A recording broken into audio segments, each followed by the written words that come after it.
Are you feeling stuck in the writing industry?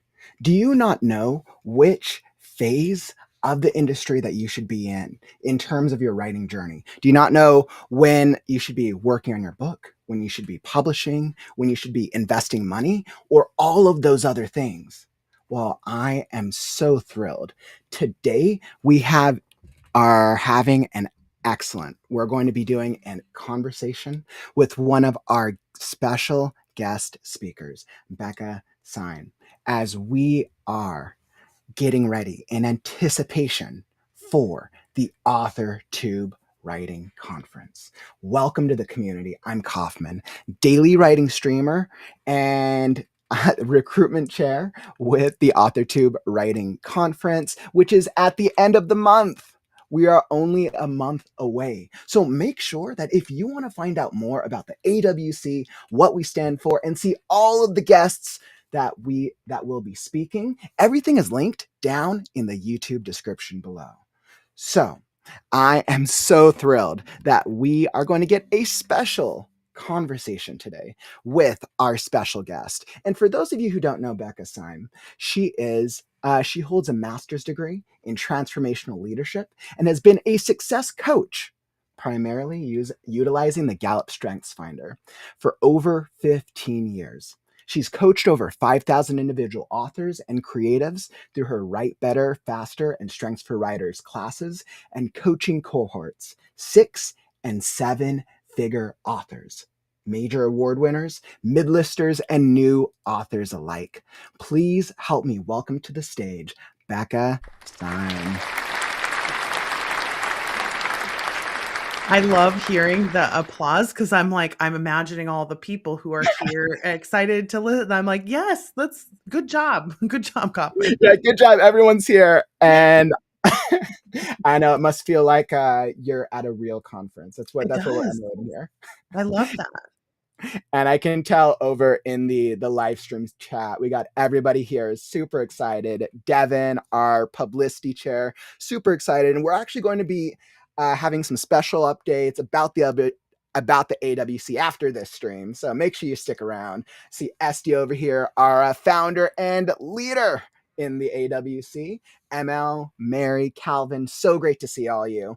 And today is such an awesome conversation. So Becca, I just want to say thank you for joining me today. Thank you for taking time out of your crazy schedule to come chat with some writers and share more about your journey and this interesting topic.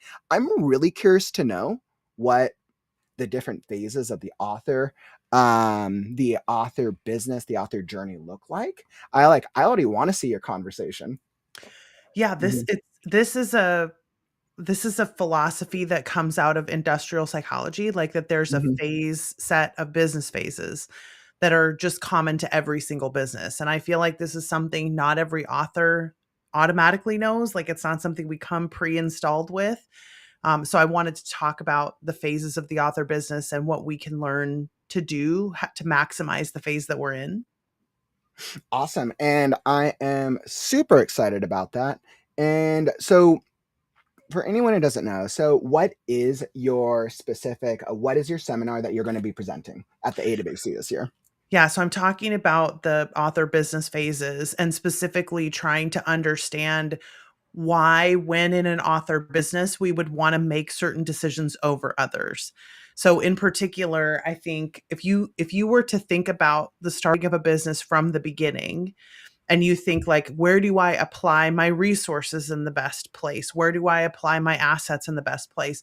When is the best time for me to be super active in like big picture investments? When do I need a lot of money and when do I not? There's so many questions that I think authors ask about, am I doing this right? Almost like checking in with someone about it. And I think I want to provide some big picture guidance about when we're doing it right. Awesome. Well, I know I'm so excited for yours. I want to know what phase I am in. And I know so many writers in our community probably do as well, especially with how much just the greater writing community has been in flux and has been changing over the course of the past couple of years, as I know we were briefly touching upon before the stream. Yeah. So I'm really curious. I know you're known for helping writers question the premise, but this year you're diving into this phases of an author business. What inspired this topic for you? Yeah, so one of the most common things that happens to me in just, I mean, author conferences or even on social media sometimes is people will be like, I'm thinking about making this decision. And then they'll outline the Hmm. decision for me and they'll be like, is this the right choice or not? And so often my answer to their question has to do with where they are in this trajectory of phases, because Hmm. there are things that really aren't helpful to be thinking about when you're not in the right phase of your business. Like, it's not as helpful for me to be thinking about audiobooks and translations when I don't know if my book is going to sell. And so, and because specifically, like we were discussing, the industry is always in flux. It isn't just now, it's always in flux, right? Hmm. So if I do too much learning about how things function today, but I'm not going to need to understand translations for another, let's say, 4 years, it's not Hmm. actually a good use of my time to learn too Hmm. much about translations today, because it's going to change so much in the next 4 years. It would be better for me to spend more time focusing on writing books and Hmm. less time trying to understand these marketing things that I may not need to understand for maybe years down the road. Yeah, and I mean that totally makes sense. And I think as with a lot of writers I see, and especially a lot of newer writers, that it's so easy to be influenced by all the things we're seeing on social media, all the things we're seeing online, right? And we Yeah. see the writers who are writing the books and dealing with like you got to do the marketing, the book covers, you got to go speak about it, you got to go to bookstores, you got to do all the things. And I think it's so easy to get pulled in so many different directions Yep. and not know what is the right direction at Yep. the time that you're at. Yep. 1,000%. That is the And hardest thing for us to mhm, understand, because we just don't have the perspective. Like, and the real reason this is important is that we haven't seen enough businesses of authors to know what the patterns are, right? mhm, So when you've seen enough businesses and you understand, like, oh, we don't need to worry about that yet. Like, focus on getting books done, focus on producing content, and then you can worry about some of these things down the road. But I can't always produce that certainty in myself. So mhm. then somebody like me comes along to try to help kind of even the playing field a little bit. And so, like, I'm curious, why do you think so many writers struggle to figure out where they are at in their journey? Yeah, I mean, it's partly because we've never done this before. Like, if you think about, so Mhm, I do this thing a lot, and when I speak, where I ask people about, do you know anyone named Daniel? Do you know anyone with brown hair? And mhm, then everybody's like, "Yes, yes." And I say, "Do you know anyone named Daniel with red hair?" And then it's like, "Okay, so the percentages of how many Daniels there are with brown hair, la la la." And the whole point is to get to the place where I can say, if you knew that 90% of Daniels have brown hair and you knew that for a fact, would it impact what you name your brown-haired baby? No. Why? Because you understand baby naming, because you've seen it done so many times. Some of us have actually participated in it. You know what applies to the rules of baby naming and what doesn't, but mhm, you don't know whether you should have a TikTok channel or not because you've never done this before. And you don't have the perspective of being a mhm, veteran in the experience. Whereas, like, you're a baby naming veteran because you've seen it mhm, happen so many times. You mhm, have the veteran perspective, but authors just don't have the veteran perspective mhm. yet on their career. So they don't know what to say yes and no to. I absolutely love that. I think there's so many different ways to be influenced. Yep. And I think not having that experience, like many other things in life, right? We're not better writers until we just keep writing and learning the skill. So I totally agree with that. Yep. Yeah. So I'm curious, what is with your journey? Because I know you weren't always coaching writers. Could you just share a little bit about your path into writing and the creative business that led you here? Yeah, like, I started off as a writer, and Mhm, I mean, I had been a coach previous to that, mhm, and had the skills to do that, had been exposed to Gallup Strengths Finder, things like that. mhm, okay.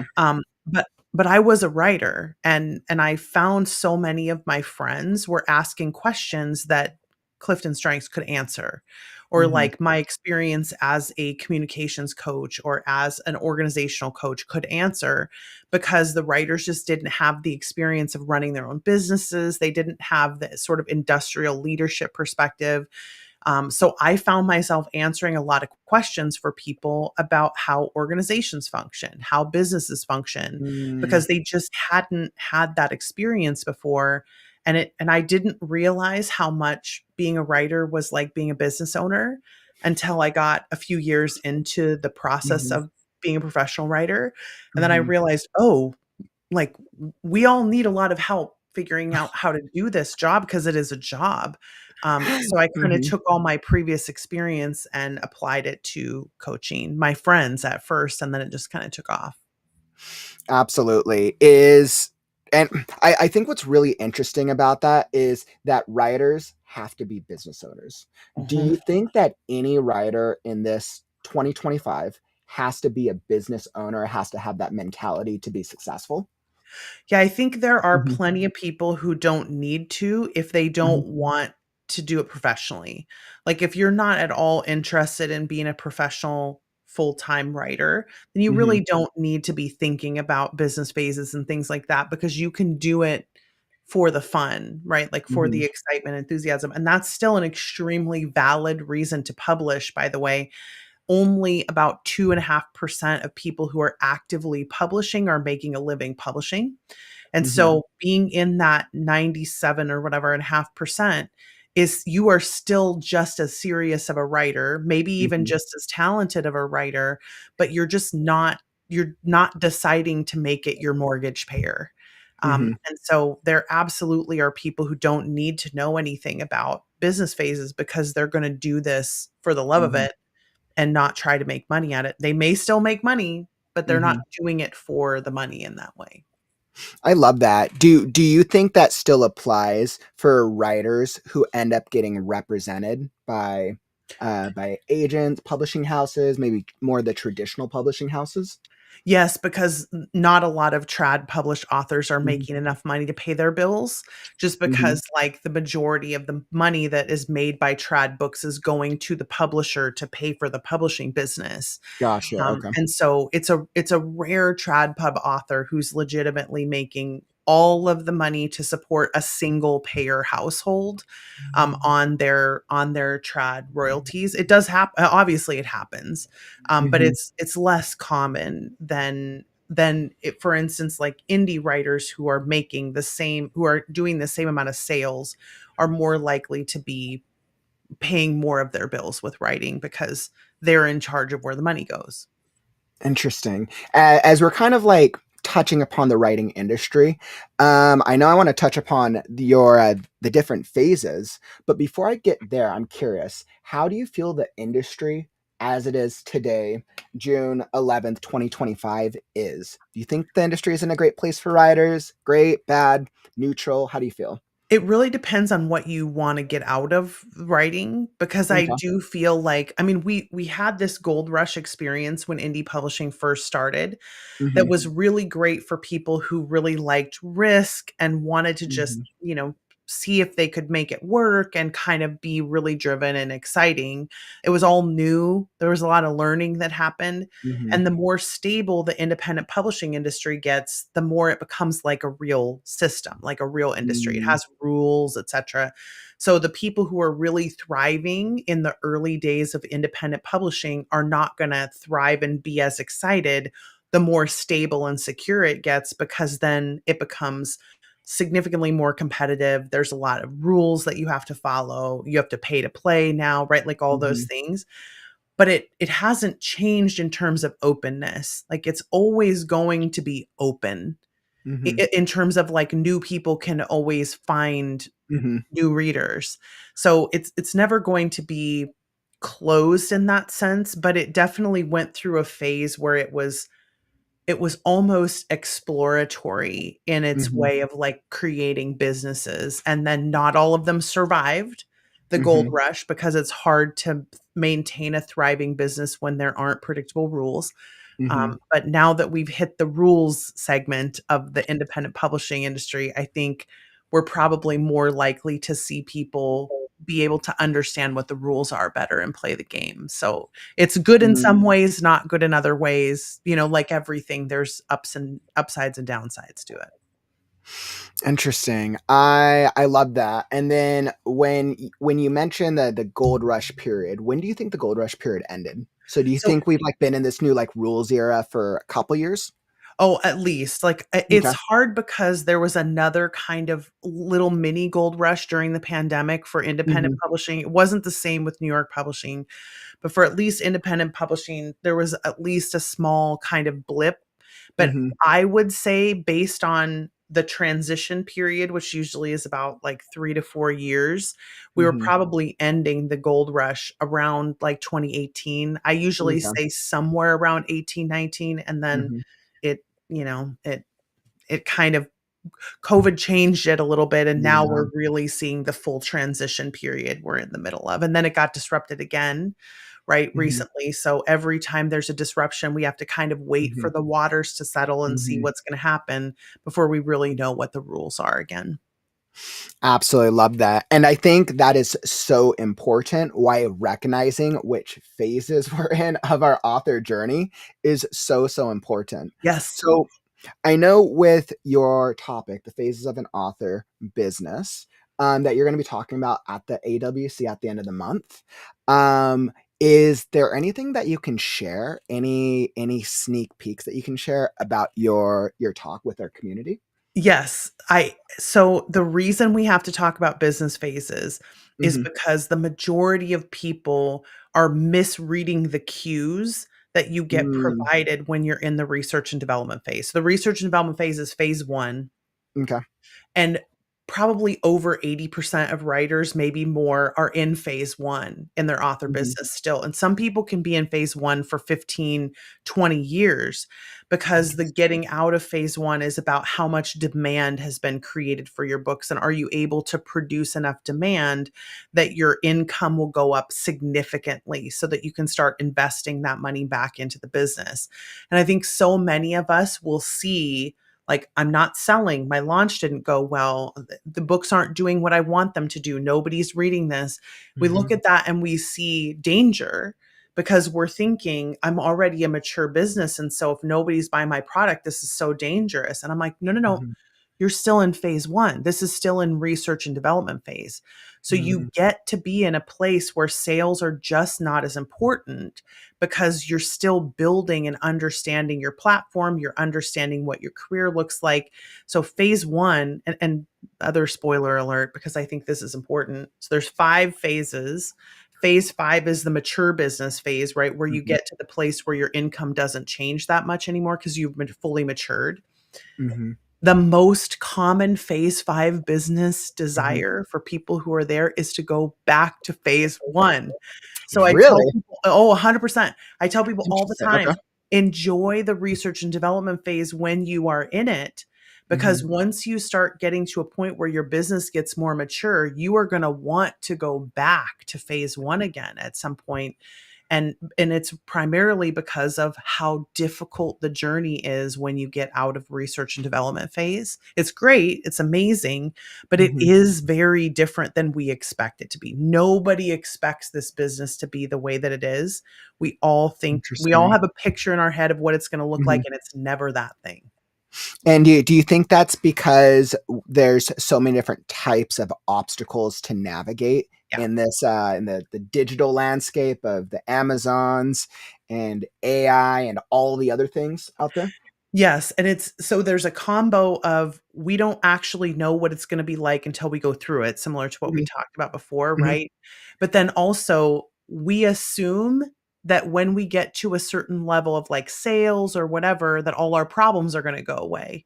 When actually what Mm, happens is our interesting. problems get bigger, more complicated, and more difficult to fix. So what you're And saying is more money, more problems. more money, more problems is so true, and nobody likes it, but it's so accurate. Like, and I don't just mean that, like, you won't necessarily be happy Hmm. just because you've hit this level of sales, but that actually making money makes you stress out about making money. So once you start paying your mortgage with your writing, all of a sudden it's like, well, now I can't stop. Like now what happens if I burn out? What happens if I, etc. And again, it still is a better problem to have. I think most people who are in phases 2 through 5 would say, I still would rather have these problems than the Mhm. problems I had at my whatever job that I had before. So, but it will not cause my stresses to go away. It actually increases my stresses. And for Mhm. some people, the being in later business phases increases their stress so much they stop writing because it isn't the way that Yeah. they're expecting Yep. it to be, right? So like Yep. it's just again upsides and downsides. Mhm. And I Yep. wonder if that's because it's a little easier to deal with a problem when it's in front of me, and I Yep. can see what the problem is, and I can try to figure it out if I have the time and the energy and the resources.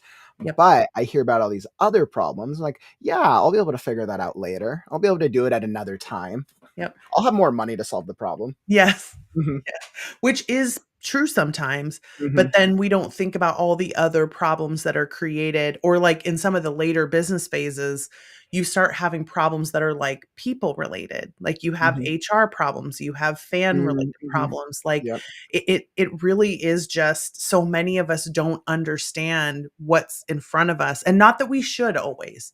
Some of us Mhm. are better off being oblivious. You do not want to come to my talk if you prefer to be oblivious, but I'm trying to help people have more. Really, the purpose of talking about this is to retranslate what we think is failure, because Mhm. realistically, so much of what we think is failing is actually just still the learning curve in our writing career. Wow. I Yeah, absolutely love that. That's a really great quote, by the way.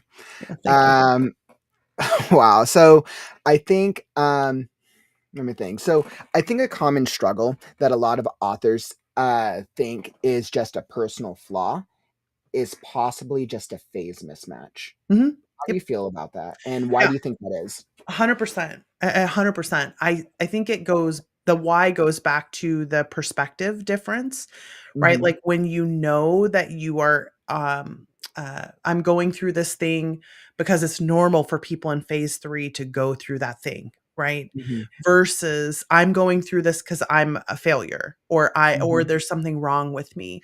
And people so like for instance, one of the biggest ones that I see is procrastination for writers. And a Mhm. lot of writers believe that procrastination is bad, when actually, for probably 57% of writers, procrastination is how we write. It is what Mhm. makes the story be created in our heads because we function like these bread machines where we put a whole bunch of stuff into the bread machine, then we close the lid and we just let it sit until it's finished cooking. And when it's finished cooking, we can take it out and make a sandwich with it. And if it's not finished cooking, we can't make a sandwich with it. So, like, so many people believe that there's something wrong with them because they don't write every day or because they Mhm. need to edit as they go or whatever. And the reality is, we just don't understand enough perspective on all of writers to know that that's not a bug, it's a feature. And it's crazy. It makes me like, I, it's interesting because I see all of that online and I get so heartbroken over it. And not for me, I just feel so bad for these writers Yeah. when really it's just I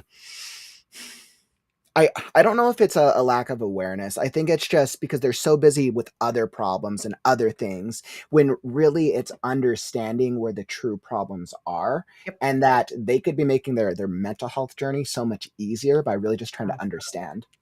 Yeah, and it's easier to blame ourselves, right? Mhm. Because sometimes blaming other people feels like, unproductive or unhelpful because we can't do anything about it, right? Mhm. But in reality, if I know that my brain is supposed to procrastinate in order for me to be able to think about the story or create it or be Mhm. creative, then all of a sudden I approach procrastination, quote unquote, differently. And Mhm. maybe so like one of the things I suggest for people who resonate with the bread machine Mhm. archetype is to open their manuscript every single day and ask, can I write the next sentence? And if I Mhm. cannot write the next sentence, then I don't. I let myself go and do whatever intuitively it is that I think I want to do. And if Mhm. I can write the next sentence, then I do. Then I apply myself to the work that day. But if I constantly am avoiding the manuscript because I'm afraid I won't be able to write, then we're actually robbing ourselves of the opportunity to write sometimes just because of Mhm. fear. So it's like, Mhm. okay, let's just kill all that, open the manuscript Mhm. every single day, ask if you can write the next sentence. And then procrastination becomes something that's beneficial for me that I actually enjoy. I don't feel guilty about it, et cetera, et cetera.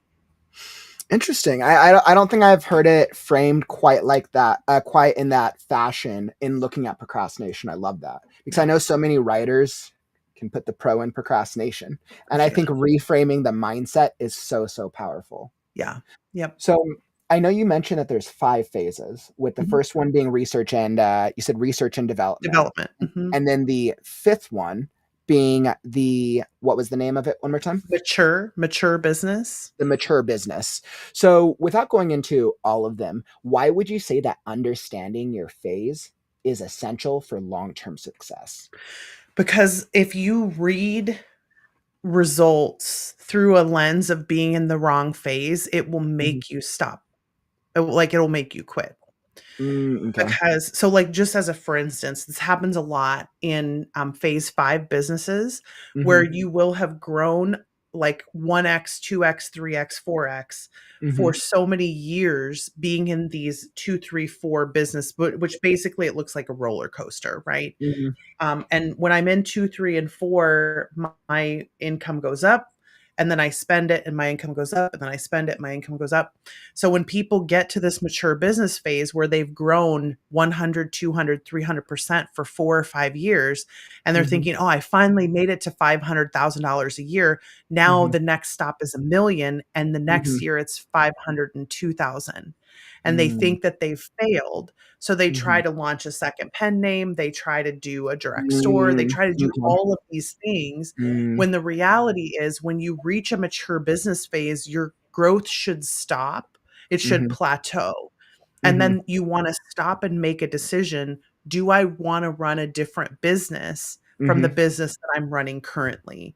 Because if I wanna start doing Yeah. something Okay. different, then I'm gonna have to invest and grow, and it's gonna mean my income might go down a little bit. Like, Mhm, if people don't understand business growth, they apply the wrong metrics. mhm, And so it'll make them make decisions out of desperation to get an outcome they think they're supposed to have, when mhm. actually the outcome they're getting is the outcome they should have, and they wanna ask the different question when they're in that phase. I love that. And I know, for myself, someone I've never had like a huge business background, but I've done a lot of research into understanding and figuring out, like, okay, what are the different paths? I hear Yeah, from so, so many writers, especially so many beginner writers, how difficult it is to navigate being a writer and then also having that business mindset. yeah. For any new writers, do you have any recommendations for like starting into like approaching it with a business mindset? Yeah, write the next book. Okay. I So I like just keep write the writing. next book. Mhm. Mhm, keep writing. And specifically because so there's a couple of different, let's say, like, archetypal or, like, pathways that you can apply to business growth Okay. in entertainment industries. And there are Mhm. 4 factors that determine whether you're gonna grow in an entertainment industry. Talent is one factor, hard work, and then the last 2 are luck and timing. And you can Okay. have all the talent and hard work in the world and get luck and timing wrong for years and years and years and years, and still be on the right path to get where you want to go. But Mhm. if you continue to get luck and timing wrong, you're going to feel like you're doing it wrong. So the goal is just no matter what happens, we just keep swimming, right? It's the Mhm. Dory the fish. Like, just keep Mhm. swimming, Mhm. because there is no amount of failure, quote unquote, Mhm. and I'm using air quotes non-ironically, everyone, non-ironically. There's no amount of failure you can have that will determine that you're always going to have failure, because those Mhm. last 2 are luck and timing, and you have to Mhm. get all 4. Like, you Mhm. have to hit a dollar on the wheel for each of them, to use a Price is Right metaphor, in order to take off. So if you just stop, then Mhm. you're you're giving in to luck and timing, which is like, that's not the entertainment industries don't function like other industries. You have to treat it like the industry it is. Mm-hmm. I think that's absolutely incredible. I think a lot of the times, a lot of big names, a lot of big writers, authors will always say, be consistent, right? And everyone knows, Mhm. right? To finish a book, you got to be consistent. But I think understanding what consistency actually looks like and why Yes. being consistent is so important beyond just writing the words is very Yeah. powerful. Yeah, I love that they're calling out both the Dory and also the Meet the Robinsons, like, keep moving forward, and Hmm. Walt Disney in particular was such a huge fan of the keep moving forward phrase, Hmm. specifically because if you take the results of failure as an Hmm. indicator of identity, then you'll Hmm. stop. So, like, if you Yeah. feel Hmm. like and he was such an ideator, so Hmm. inventive, that he understood that you learn from every single failure. So rather than Hmm. seeing failure as a stopping point, right, where it says something about you or who you are, it's a Hmm. learning opportunity. And I think that's where that keep moving forward mentality comes from. I wish all authors could have that, like, Meet the Robinsons attitude about it, because there's Hmm. so much overlap between something that requires innovation like inventing and Hmm. entertainment industries, because you have to just never lose your desire to continue doing it. And that means you have to protect your belief that you could get what you want out of it no matter what you've got in the past. So, when a writer gets stuck, do you have any recommendations for them to keep pushing themselves, even though for someone, I'm trying to imagine a writer who might have family responsibilities and bills to pay, and maybe they're a student, and then you Yeah. say keep moving forward, but they're like, okay, well, I feel burnt out. How would Yeah. somebody keep moving forward when they have all these responsibilities? I would say the number one goal is to protect the stability, right? Hmm. Okay. So you want to find a job that will pay the bills rather than trying to make the writing pay the bills unless there's no other option. And by that I Mm-hmm. mean when you're in the business phases, you'll hit a phase of your business where there's so much demand for the writing you can't not become a full-time person, or else you have to Hmm. employ a full-time person to run the business. Hmm. And that's the point at which you want to go full time. Otherwise, Hmm. there's just such a high percent. Again, that 57% that I quoted before is about the strength that Hmm. causes writers to need to think about things in order to make progress. And there's such a high percentage of writers who have that strength. And when you Hmm. have that, it often means that you won't be able to write every day. It means that Hmm. you're more likely to get stuck in your books than others. And if you don't understand that that's a feature and not a bug, it will Hmm. make you feel like you're failing when you get there. And Hmm. honestly, this is just like sports. So much of writing is just a Hmm. mind game, and we get Hmm. the yips in Yep. as writers, and I Mhm, and that is so much of what we have to fight against. mhm, That's why protecting the stability is so important. If we can protect our ability to pay our bills in whatever mhm, way possible, then it allows creativity. This is what people don't understand about high stakes. So when you tie your creativity to your ability to pay your bills, you mhm, create high stakes in the same way that it's like life and death, right? mhm, And everybody who's like a risk taker, they're like, oh no, I love high stakes. I love things that are high stakes. mhm, And they'll mention like roller coasters and jumping out of planes. And I'm like, no, mhm, you like things that are high stakes for other people, but you don't like to feel your feelings, do you, Kevin? That's too high stakes for you. So you don't actually like things that are high stakes. They are scary. So when you start to feel like you are not paying your bills correctly with your writing, that stakes go up and now your creativity goes away. So often what I want writers to think about is protect the stability at all costs, make sure that you can pay your bills and that you're functioning. There is no part-time job or full-time job you can get that will preclude you from ever having success in the future. We can't let ourselves get too tied to what's happening in this moment. We have to create stability mhm, and then release this expectation that has to happen now or never. Nope, it can happen. It can always happen. We have to protect the stability mhm. so that the creativity can flourish. I think that's absolutely awesome. I mean, I think that's so powerful because a lot of writers have almost this. and I don't know, maybe it's a false assumption that the stability and the resource or the finances that we get from writing have to be one and the same. And if it's Yeah, not one and and the so often same, that's the then truth. as a writer, I'm a failure. And I think Yeah, that's really as powerful. opposed to, Mhm, like, being able to understand what the actual purpose of making money from writing is, mhm, realistically, in terms of, like, the sustainability, it's, is there an audience for what I am writing? And all you want is just to know that there is an audience. That's all you want, because you can mhm, always grow an audience. But we get tied up in this thing of, like, if I'm not making money at it, that somehow I'm a failure, and I'm like, "That sounds like capitalism." And let's just not reinforce the productivity industrial complex anymore, because it's not working in our favor for us. mhm, So I would really like to see us instead preference things that benefit us as people instead mhm. of something that benefits a system or a group of people. Like, I would rather see the author, the artist, get the benefit. You and me both, right? We want to see more Yeah, of the, right. the individual artists, the writers, the authors succeed over Yep. these bigger entities. Yep. Yeah, and Calvin said something really interesting, that if we, sometimes we might feel if we aren't the next great writer, quote unquote, Hmm. then we have somehow failed. And I would Hmm. actually say you don't know what point in the timeline you're in. And I think Hmm. this is really important for writers to understand who are still in the research and development phase, where you're not yet Hmm. making a lot of money from your writing. You don't know if you are Freddie Mercury or not, because Freddie Mercury didn't know he was Freddie Mercury when Hmm. he was getting rejected at door after door Yep. after door after door. Yep.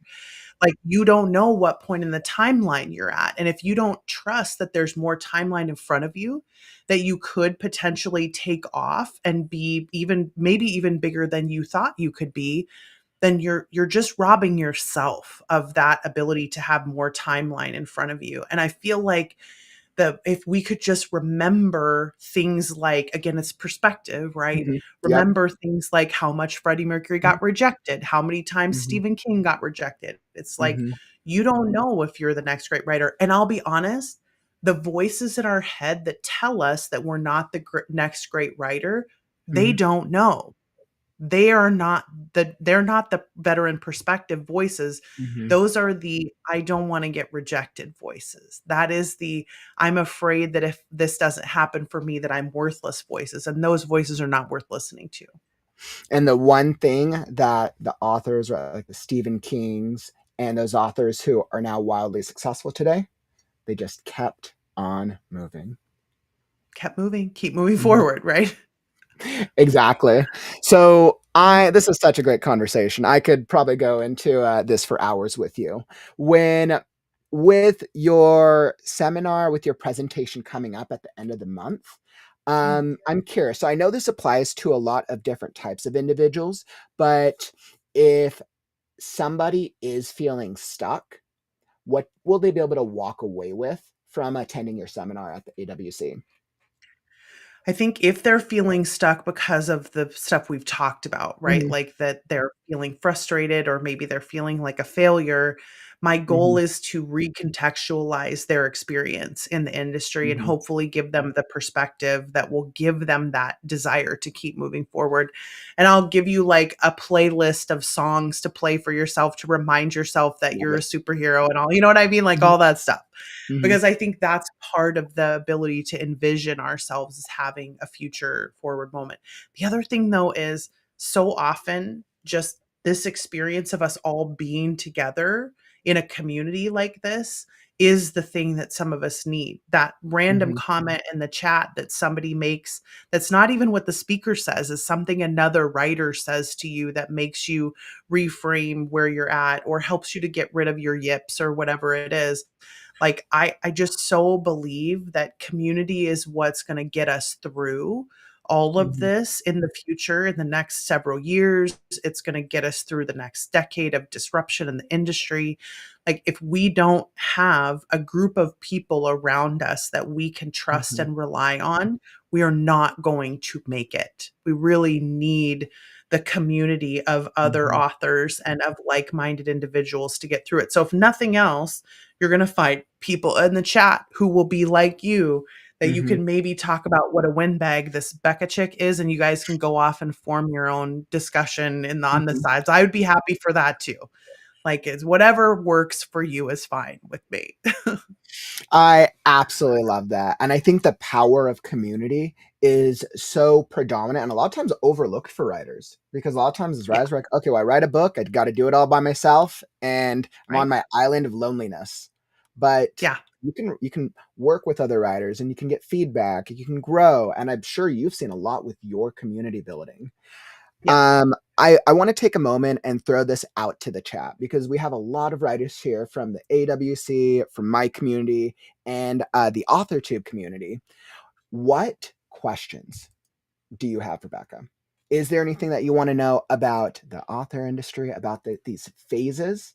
What questions do you have? Drop a question. We'll have time to throw up one question, maybe two. We'll see with timing, but drop a question. We would love to have that answered for you.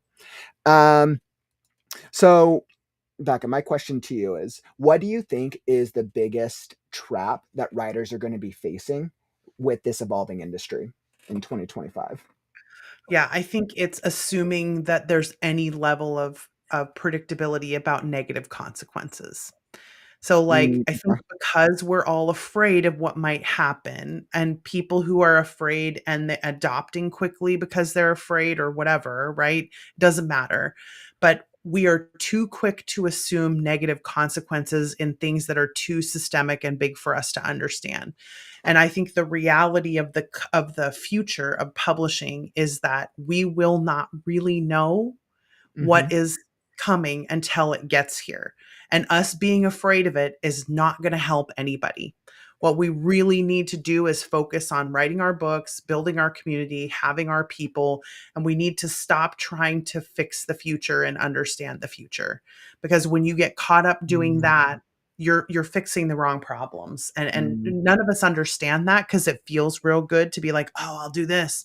And it's like, "Nope. Write books, build community, find your people." I love that. Being sometimes living too much in the future can be a detriment, even though we need to be able to plan for the future to an extent. That's an Yeah. absolutely great. Looks like Yeah. SD has a great question here. How many times do you see writers moving up and down the author phases throughout their careers? All the time, and to a Mm, point where it's really common for people to kind of get out of phase 1 and make some mistakes and falter a little bit when they start to mhm, get demand happening, mm, and then just go back and start again. And so it happens not just in people like reinventing themselves, but it also can happen with the same platform sometimes. Like, I get a little bit of attention, but I kind of get like, I maybe burn out or I get distracted, or I don't catch the wave quite at the right time, and people get scared that they've somehow ruined it.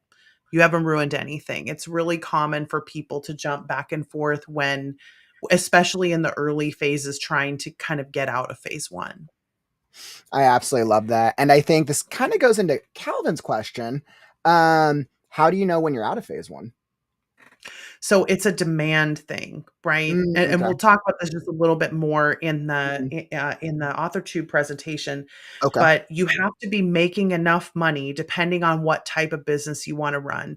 You have to be making enough money that you can reinvest 100% of what you spent on the book. So Hmm. not just making back your expenses, but then making 100% over that, Hmm. because what's going to happen as you start to grow is you need to have free capital to invest into creating infrastructure in your business. So you need to be making, I say 100% over 100%, but Hmm. it's only because I think when people say, "Well, I'm making back what I spent, so now I have the ability to write a new book with that money." And I'm like, "No, that's not what business growth is about." Because now essentially you're just making back the investment that you already put in, but you don't have any actual reinvestment money to be able to Interesting. invest. So you really need to be making, I would say, 100% over you making your expenses back in order to be out of phase 1. Well, I think that's really interesting, Becca.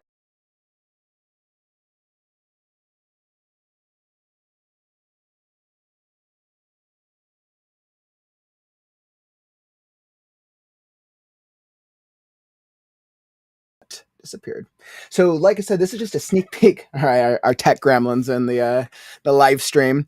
But once again, this is just a sneak peek for your presentation at the AuthorTube Writing Conference, which is going to be at the end of the month, June. I was like, keep mixing up my dates. 27 to 27th through 29. 29th. Yep, so it's going to be 27th through 29th. And I believe that we have your presentation is on Saturday, June 28th at 5 p.m. Eastern, where you're going to be talking about more in depth these different phases of the author business. I am so excited. And I know we had so many great questions and comments and interest here. And Becca, before we go, is where, if people want to like learn more about you or they want to know more about your business or they want to connect with you, where can they go? YouTube channel, definitely. Because, of course, like all the AWC people, I'm an author tuber. And so looking for Becca Syme on YouTube is the best way to find my information, and it's all free. So Awesome, awesome, awesome. And once again, for anybody just hopping in, you'll be able to find, if you want to go connect with Becca, everything's linked down in the YouTube description. So if you don't know who Becca is, she's incredible. If you haven't been listening to this conversation for the past hour, you want to kind of learn more about her journey or go connect over AuthorTube, everything's linked down the YouTube description. If you don't know what the AuthorTube Writing Conference is, you're not going to want to miss it. It's at the end of the month, June 27th through June 29th. We have so many guest speakers. There's going to be so much going on, and we're going to be having some more throughout the month. Becca, I just want to say thank you so much for joining me today. This has been absolutely incredible, incredible. thank you. Awesome. And for those of you guys who missed out, we'll be back. We'll be having some more spotlight interviews throughout the month as we're getting ready for the AuthorTube Writing Conference. So make sure to stick around. And if you're like, hey, is there anything else going on with the AWC? You're in luck. We're actually just about to hop into some live announcements with the AWC in 10 minutes over on Devin's channel. So we'll throw that link down in the chat for you, Devin. We'll get that so that way everyone can go hop over. If you want to go see the playlist, go see more of our announcements, or just go check out the AuthorTube Writing Conference. It's all linked down in the YouTube description. Come join us. We got so much going on. Thank you all for joining me. Once again, I'm Kaufman. This was an incredible conversation with Becca. If you missed out, watch the replay. It's going to be available on the internet. It'll be available, and you'll be able to watch all the things. Thank you for joining us, and we'll catch you in the next stream.